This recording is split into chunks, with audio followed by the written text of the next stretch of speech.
Hey, this is Dylan with RepairSpots, and today in this video I'll be showing you how to create an inventory count. So in order to go to an inventory count, we'll just go straight to inventory from the main menu, and then we'll go to this option over here that says inventory count. Now here we'll be able to see a list of history of changes made and other inventory counts created. So we can go here. It will ask you for an employee code if you are in store mode.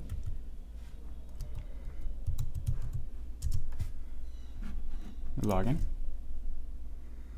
And here we can see the count made beforehand. You can also void that count if necessary. We'll go back and we'll go to this plus in the top right to create a new count.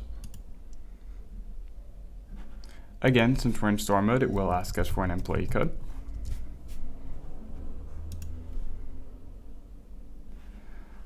We'll select the count type, and here we'll have a list of all the short title descriptions we have in our inventory. We can go ahead and pick any of the short title descriptions that we want to pick a product from to add to the count.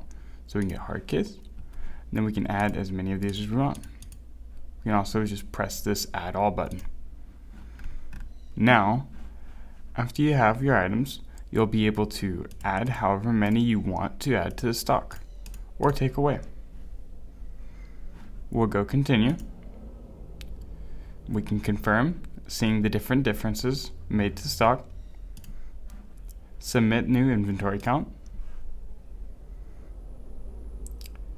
Again, it will ask for an employee code. And there you have it, the inventory count was made. We can go back and those items will be changed on the inventory screen.